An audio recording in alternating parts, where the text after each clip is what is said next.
Comment ça, je dois faire une vidéo spéciale pour la Saint-Valentin? À ce moment, il y a personne qui regarde YouTube. Ils sont tous avec leur mec ou leur copine. Comme ça, c'est ma faute si jamais j'ai pas de copine. Il me faudra un mec, c'est ça? Ouais, surtout, il me faudra un mec. Enfin bref. Non, je préfère rester chez moi, lire des mangas tranquille. C'est mieux, je perds pas de temps, je m'évade, j'oublie ma vie craignos de lycéen. Et puis voilà quoi, hein. Enfin bref. Bonjour à tous et à tous, je suis Angel, ça vous le savez déjà. On se retrouve aujourd'hui pour une vidéo faite pour la Saint-Valentin. Donc je passe ce message à tous les amoureux et les amoureuses. Vivez heureux et j'espère que ça durera longtemps. Que vous vous marierez, que vous aurez des enfants et que vous vivrez votre vie peinard, tranquille, tout ça. Enfin bref, parenthèse refermée, passons maintenant à la critique de l'animé. Pas de film, donc pas de Black Panther ou de Labyrinthe 3 pour l'instant, ça viendra plus tard.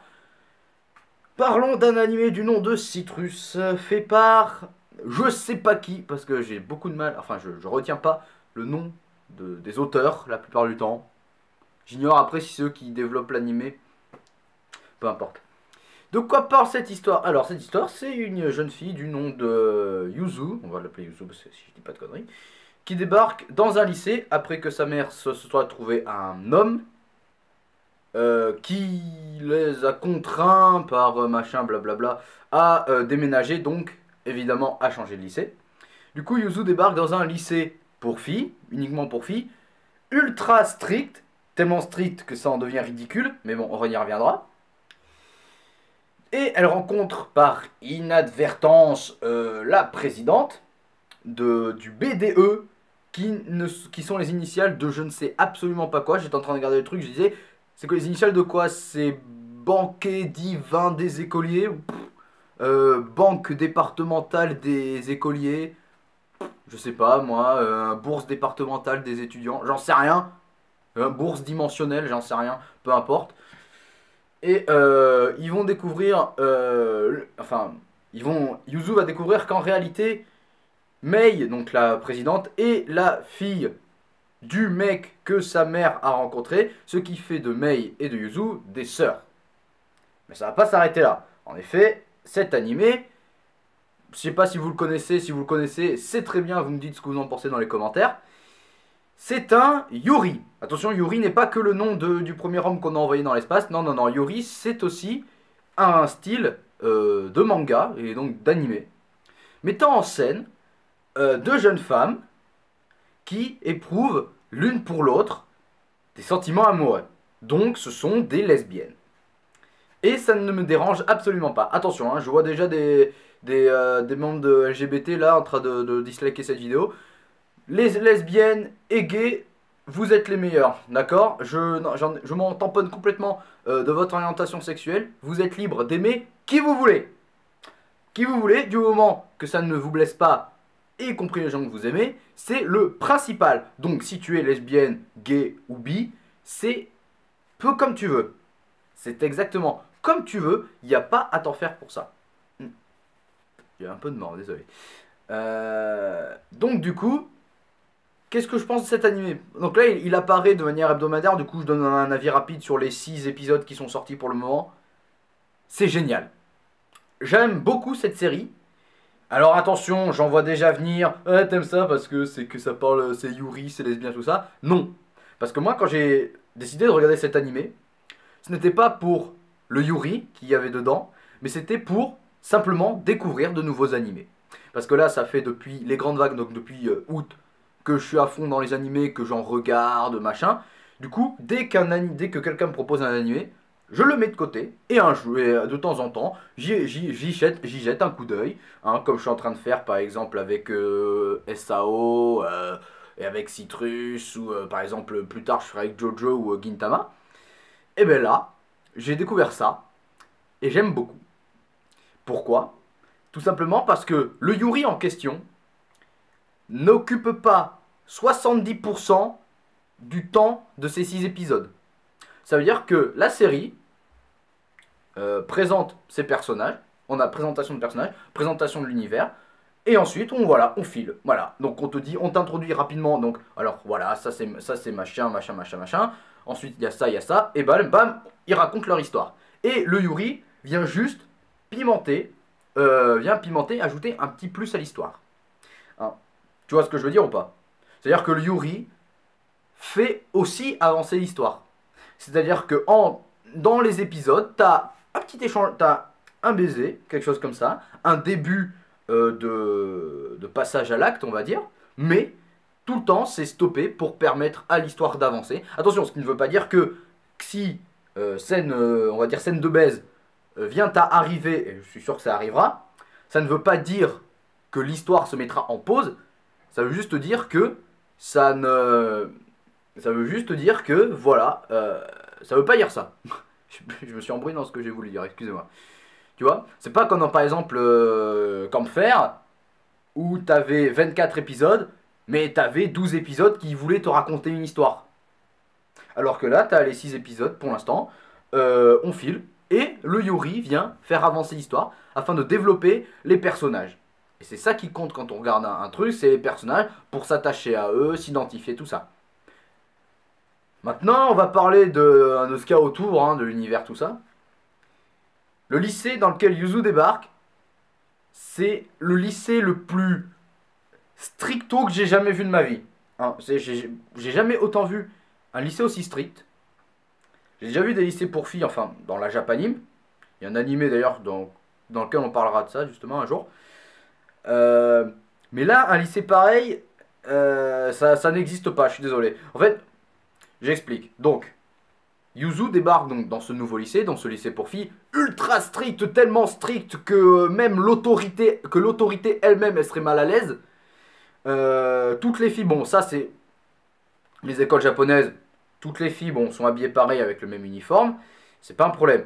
Mais de là, dans ce lycée, à ce elles ont toutes la même couleur de cheveux, à peu près les mêmes coupes, et à un moment, ça devient gênant. Parce que moi, ça me dérangerait d'être dans un lycée où tous les mecs et filles sont quasiment pareilles. Tu vois? Donc, du coup, quand elle débarque dans ce lycée, parce que elle, Yuzu, elle débarque, c'est une jeune typique, c'est-à-dire la mode, les mecs, le shopping, tout ça, bref, voilà, les gros clichés, les bons petits clichés qu'on aime bien. Donc, du coup, quand elle débarque dans ce lycée qui interdit les artifices, les téléphones, le langage familier, tout ça, euh, eh ben, ça fait un décalage et c'est très très drôle parce que c'est littéralement deux univers. Hein. Surtout quand ils vont même la juger sur sa couleur de cheveux pour te dire à quel point ils sont coincés les mecs. C'est ta teinte de cheveux ça va pas là, oh, tu vas faire la teinture machin. Bon, elle le fait pas pour l'instant et je trouve ça rigolo parce que c'est le lycée dans lequel on dit que la tenue de Yuzu fait vulgaire, donc avec maquillage, tout ça, bien coiffé, tout ça. Mais c'est le lycée qui laisse passer que les filles portent des jupes aussi courtes. Hein, des jupes qui leur arrivent à peu près... qui leur cachent à peine le boule. Tu vois. Et je trouve ça un peu... C'est comme si on me disait... Alors, tu peux tuer n'importe qui, mais le fais pas avec une arme à feu. Tu vois ce que je veux dire? C'est genre, sois pas vulgaire, mais tu peux porter des jupes ultra courtes. Y a pas de problème pour ça. Attention, ce qui ne veut pas dire que les filles qui portent des jupes courtes sont des personnes vulgaires. Mesdames, si vous aimez porter des jupes courtes, je ne peux que vous dire que vous faites ce que vous voulez, du moment que ça ne fait de mal à personne, y compris vous-même. Tout ce que j'avais à dire. Et là, je trouve ça un peu ironique qu'une école voilà, dise qui est à fond dans le principe d'être contre la vulgarité, mais qui laisse passer des jupes aussi courtes. Enfin bref, on passe. Après, il y a les personnages. Oh là là, les personnages. C'est super. Pour le moment, c'est super bien écrit. Pour l'instant, c'est du... pour l'instant, c'est du génie. Enfin, pas du génie au niveau de Oda ou de Isayama, mais c'est cool. C'est du... c'est fin. C'est fin, c'est... Il y a ces petites odeurs, tu vois, de bon. Quand tu regardes. Parce que il y a... donc il y a donc les personnages qui sont Enfin, Yuzu et Mei, qui sont des sœurs, sont complètement, c'est littéralement, bon, littéralement le jour et la nuit, parce que, bon, je dis ça à leur couleur de cheveux, mais Yuzu, elle a une couleur de cheveux plutôt claire, tout ça, donc ça symbolise la lumière, donc le jour, tout ça. Et Mei est toujours, bah, elle a les cheveux noirs, donc c'est un peu l'obscurité, la nuit, tout ça. Donc tu vois, le jour et la nuit, c'est deux opposés, deux pôles, complètement, tu vois. Et le fait qu'elles vont arriver à se mettre ensemble, je trouve ça très très cool. Mais parce que tout simplement, ça fait un putain de contraste. Tu vois. Le contraste que j'ai expliqué le jour et la nuit. Et je trouve ça super. Aussi, le personnage de Mei est super. Il est nickel ce personnage. Parce que c'est. Elle nous dit à un moment donné que donc la première fois qu'on la voit, donc c'est la présidente, donc qui est présentée comme très belle, très très distinguée, polie, machin, tout ça, qui à un moment dans l'épisode 1 se fait rouler une pelle par un professeur ultra beau gosse et genre elle fait quasiment rien pour l'en empêcher. Et du coup après quand elle est chez Yuzu parce qu'elles sont frères et sœurs, enfin elles sont sœurs, pas frères et sœurs pardon.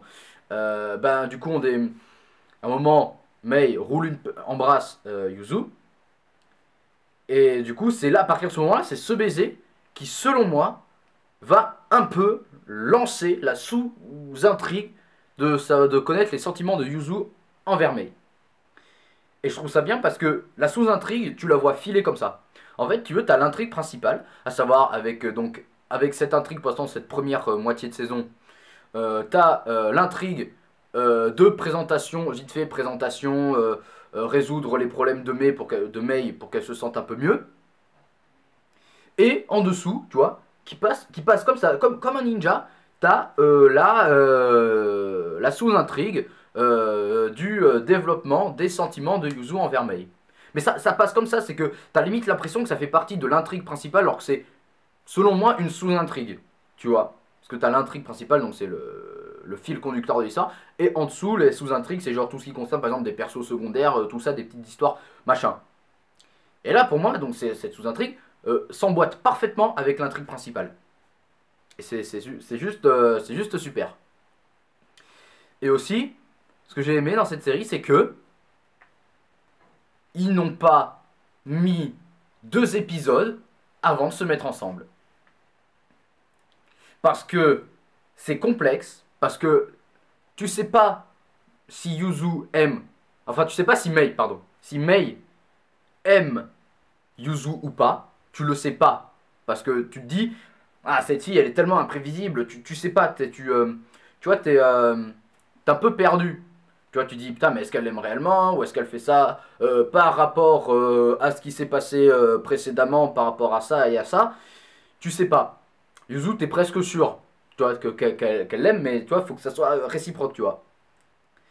Mais donc là, je peux officialiser, après toute l'histoire que Mei avait avec son père qu'elle respectait énormément et tout, et qu'après quelques trucs, quelques histoires, elle s'est complètement brouillée avec lui, quand, si bien que elle n'ouvrait même pas les cartes que son père lui envoyait parce que son père partait en tour du monde.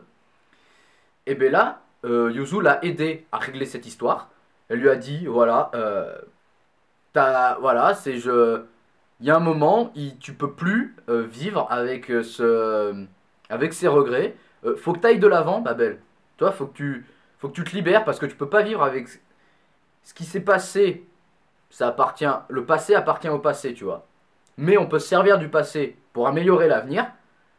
Du coup, tu dis le passé, on va l'oublier une bonne fois pour toutes, on va s'en débarrasser, on va le laisser derrière nous et on va profiter de notre vie, on va aller à fond, tu vois. Et je trouve ça super parce que ça développe un peu leur romance parce que, ouais, Yuzu apporte réellement quelque chose à Mei. Et inversement, Mei, qui voulait juste, ben, quelque part, je dirais pas quelqu'un qui la comprenne, mais quelqu'un qui l'aide, quelqu'un qui lui permet de se libérer, tu vois. Et Mei apporte à Yuzu sa première petite amie, sa première fois, sa première mise en couple, sa première fois, quoi. Donc du coup, ils vont parfaitement ensemble parce que les deux persos se complètent. Et ça, c'est de la bonne romance. C'est pas comme dans Twilight ou dans School Days, par exemple, où t'as des romances de merde. Là, les deux apportent réellement quelque chose à l'autre. Et c'est super. Et ils ont pas mis 2 épisodes, c'est que ils se cherchent, ils se cherchent, voilà, machin, tu sais pas. Et après vient la scène de fin de l'épisode 6 où ça concrétise, ouais, mais pas totalement. Ouais, ça concrétise un peu leur relation. Bon, comme on voit dans l'opening, on va se douter qu'ils vont finir par se mettre ensemble. Mais ce qui est intéressant, c'est de voir l'exécution. Parce que si c'est juste, hé, je t'aime, moi aussi, on fait l'amour, voilà, direct, dès le premier épisode, ça fait penser un peu au fanfic Yuri. Attention, hé, s'il y en a qui écrit des fanfic Yuri, je suis preneur, vous me les envoyez, d'accord? De préférence avec des persos d'animé. Hein, les Krista et Ymir, j'en suis friand, vous m'en donnez, je les prends à cœur ouvert. Enfin bref. Hein, donc du coup, ça se développe. Hein, et moi, c'est le truc que j'aime bien, c'est que c'est pas genre direct parce que c'est un Yuri, ils vont se mettre ensemble direct et les gens ils vont pas se poser de questions. Non, non, non. Tu fais du Yuri, ouais, mais tu le fais bien, s'il te plaît. Et là, cette série fait du Yuri. Elle le fait extrêmement bien. C'est pas du tout envahissant. Ça passe, hop, comme ça, tel un ninja. Et puis voilà. Et au final, après, on va avec cette histoire parce que cette série privilégie d'abord l'idée de nous raconter une histoire avant de nous présenter des scènes de baise entre filles. Et au contraire, les scènes de baise entre filles, comme j'ai dit très précédemment, ça sert l'histoire et c'est pas complètement gratuit quand ça arrive parce que ça a été ou préparé avant ou c'est utile à l'histoire. Voilà. Du coup, je vous encourage à regarder Citrus. Je vous encourage fortement, c'est un ami qui m'en avait parlé. Je le salue d'ailleurs. Si tu as apprécié cette vidéo, n'hésite pas à commenter, liker, partager, à t'abonner à la chaîne si cela n'est pas déjà fait. N'hésite surtout pas, si toi tu as vu cet animé de ton côté, à me dire ce que tu en penses toi dans les commentaires. Si nous ne sommes pas d'accord, il y aura un petit débat sympatoche. Je compte sur toi pour me donner des arguments machin. Et moi je n'ai plus qu'à vous dire bonne fin de journée à vous tous mes chers petits camarades. Merci aux 200 abonnés, j'organiserai bientôt une petite vidéo de remerciements pour vous annoncer quelques petites choses. Je vous dis bonne fin de journée à tous les gens, c'est Angel et vive l'amour. Salut!